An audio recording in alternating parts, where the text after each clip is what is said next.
Probably one of the most effective behavior change tools you have to influence the behavior of your child is the attention you provide. Like many other tools we have discussed, you already are familiar with the overall concept. So just paying attention to what your children are doing is hardly new. Yet research provides some guidelines to make attending quite effective if done in some special ways. And the special ways are rather different from how attention is used routinely. In this video, I outline two techniques that go together. They are called attending and planned ignoring. They go together because they are opposite sides of the same coin. One is paying attention in special ways to develop behavior, and the other is ignoring or not paying attention to reduce or eliminate some other behavior. They work together to get the behavior change you would like in your child. Let me highlight attending and planned ignoring one at a time and then put them together. What is the definition of attending?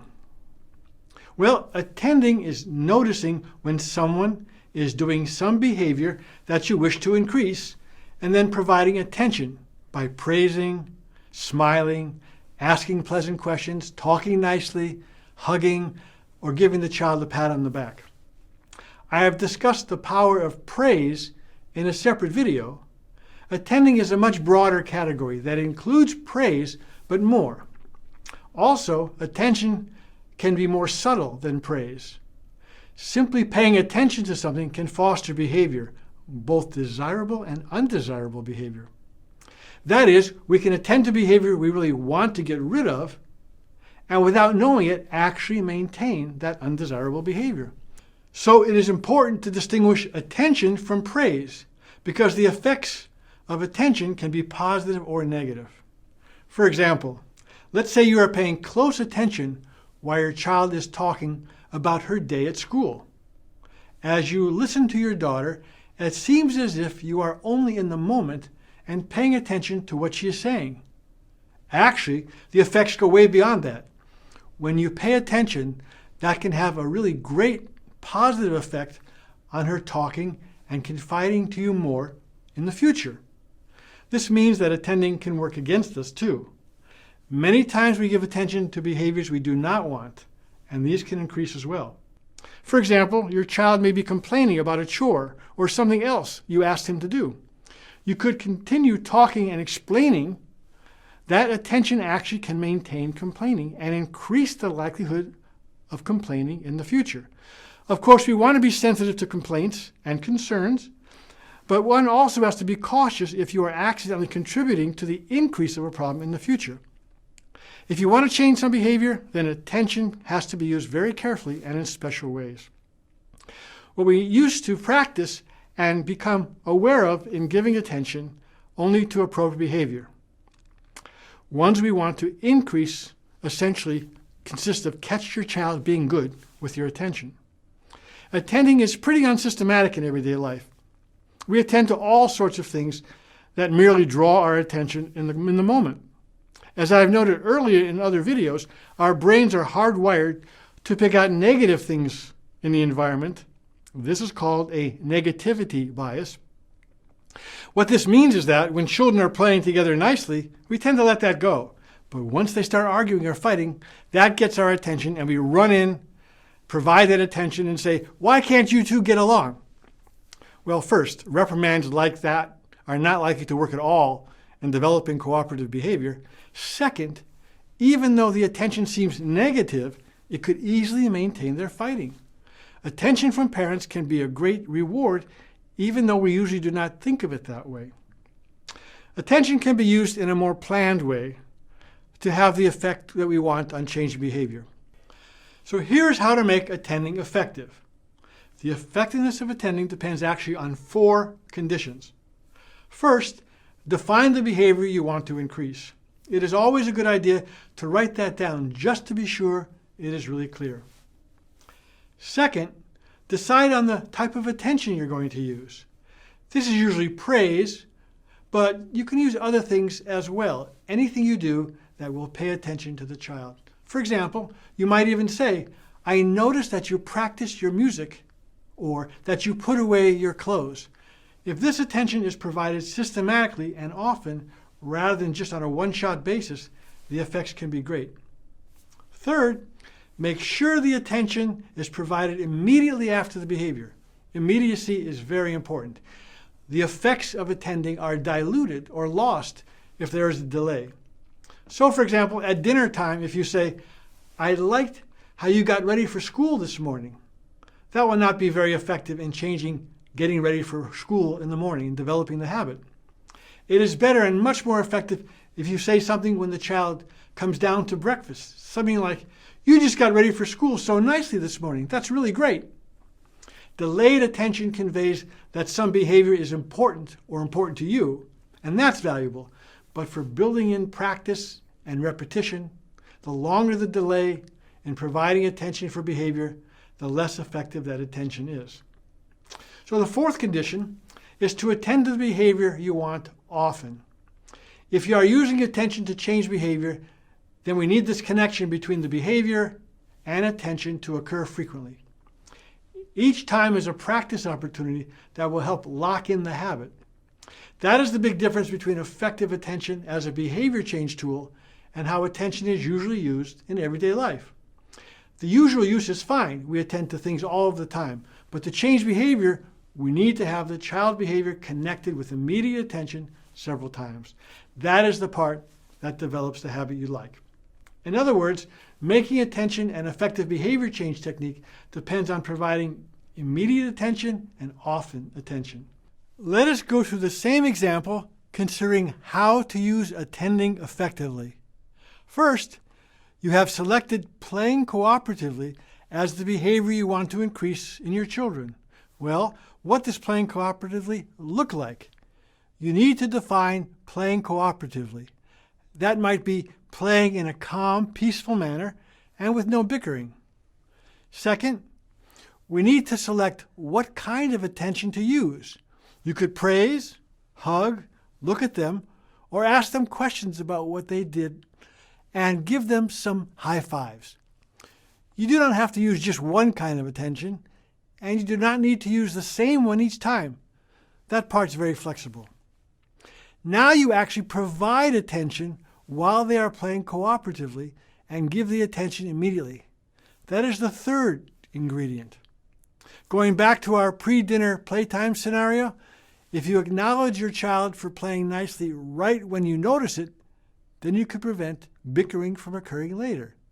Catching your children being good is difficult to do, but if your children tend to argue, tease, or fight when they are together, be sure to rush in once in a while when they are not doing that. Which brings us to number 4. Attend to the behaviors you want to increase. Playing nicely. Attend to it as often as you can. It seems counterintuitive, but the best way to get rid of arguing, teasing, and fighting is to attend to the cooperative behavior you want to see. That is, the positive opposite behavior. I mentioned that attending has a sister tool, and by that I mean there are 2 tools that are used together. This additional tool is called planned ignoring. As with attending, you know about this in everyday life, but it is used a little differently to make it effective. Before defining it, let me note that this tool does not work well by itself. I will explain that in a few moments, but the key is to be sure planned ignoring is used with attending. So what is planned ignoring? Well, it's when you do not give attention to a behavior. You deliberately ignore an undesirable behavior in order to decrease it. To use ignoring, you would not look at the person, not talk to them, and not smile at them. Maybe even turn away or talk to someone else, or just leave the room. It is a good idea to avoid attending to behaviors you want to decrease, because your attention could maintain some behavior you do not want to continue. This is not easy to do. In fact, when I work with parents, we usually have them come in and practice walking away when they are attempted to give further attention to some behavior, like a tantrum or some argument or something. This is absolutely critical point about planned ignoring. Remember, even your negative attention, like reprimands or arguing with your child, can have the effect of maintaining some behavior you want to get rid of, like arguing. Planned ignoring does not develop the behaviors that you wish. It just ensures that you're not accidentally rewarding the behaviors by attending to it. So how to make planned ignoring effective? Well, the effectiveness depends on 4 conditions. First, define the behavior you will be ignoring. This is the behavior you want to decrease. As always, it's a good idea to write it down to make sure it's very clear. Second, decide what kind of planned ignoring to use when that behavior occurs. There are many options, and any of these would be fine. You could look away to try to avoid facial expression to convey a reaction. You could not talk to the child. You could ignore all requests. And of course, you can leave the room.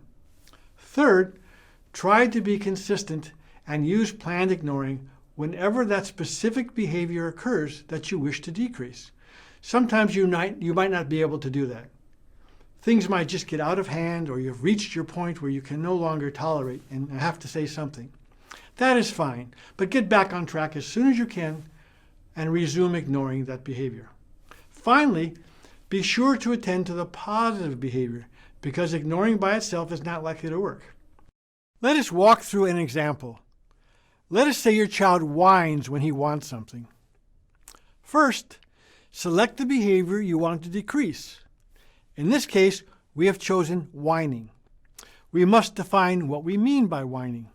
We will say asking for something in a whining tone of voice and repeated requests a few times in a row.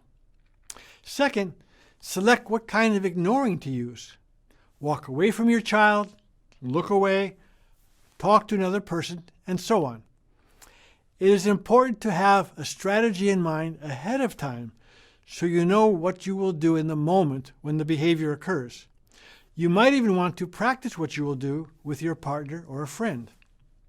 Third, ignore the behavior as often and as consistently as possible. When your child escalates and continues to whine, nag, and maybe even yell, it will be hard not to reprimand, but try to ignore inappropriate behavior whenever you can. And if you can, just walk away. The fourth ingredient is absolutely critical. Attend to the positive opposite. Using our example, be sure to praise your child when not complaining or whining. So if your child asks for something politely in a calm voice and says, please, praise and attend to that. Even if your child is being non-compliant but in a calm way, you can even acknowledge that to shape that behavior. Without attending, planned ignoring by itself will just not work. So I mentioned before that there are limits to planned ignoring, and by itself don't depend on it to change behavior. We know a lot about this, and we know a lot about why it's ineffective. Here are some of the reasons. First, planned ignoring would have to be absolutely perfect for it to be effective, all by itself. That means the behavior would have to occur and be ignored every single time. If there's a little attention, even just a tiny bit, just once in a while, the behavior you want to get rid of will continue for a long time. That research finding is used by gambling casinos. One reason that people play slot machines and continue to play even without winning is that the winning occurs just once in a while and is unpredictable. When a reward occurs once in a while and is unpredictable, behavior continues for a very long time and will not drop out quickly. So the same thing happens in child rearing. Ignoring will not be very effective by itself because attention occurs once in a while. That will keep the behavior going a long time. We also know that planned ignoring, if used by itself, can have an odd effect at the beginning. Behavior sometimes gets much worse just for a brief period. For example, if your child is having a tantrum when going to bed, you decide, we've been attending to this tantrum, we're going to just do this ignoring. So you start ignoring the tantrum. Sounds good. But what happens when you start ignoring a behavior very early, there is an increase in the intensity of behavior. It's called a burst. Just for a very short time, it's likely this tantrum is going to get much worse. It'll be brief, 1 or 2 nights. But when you see that, you're going to say, oh, this planned ignoring isn't working. Actually, it is. But it's better to just go in there and try to attend to the good nights and try to ignore the bad ones. But planned ignoring by itself, sometimes things get a little worse before they get better. Most parents would say, I can't do this, it's just not working. It will work if you put planned ignoring with attending to the positive behavior. Finally, planned ignoring all by itself does not teach appropriate behavior. You might ask, why is it even needed if it doesn't teach what we should be doing? Well, it does work. It just has to be combined with attention for the behavior you want to develop. That is the key, developing the behavior with both of those. Some questions come up when talking about attending and planned ignoring, and here's the most frequent one. Most parents feel they're already using attending and planned ignoring all the time and wonder if there's anything new here. It is true. On a given day with your child, you are attending to some behaviors and ignoring others. That's just routine life and normal interaction. Of all the tools we have discussed, attending and ignoring may even seem to be the closest to your daily experience, and it's understandable to wonder, what is here that's new and improved? Yet how attention is provided and how ignoring is done make the procedures of this video very different from everyday life. And in the process, those differences make them much more effective in changing behavior. In this case, attending has to be immediate and frequently. That's not everyday life. And follow specific behaviors that we're trying to change. That is much more systematic. And add to that, now we're putting in planned ignoring for the behaviors you want to get rid of. And these ways are very different from how we do this in everyday life.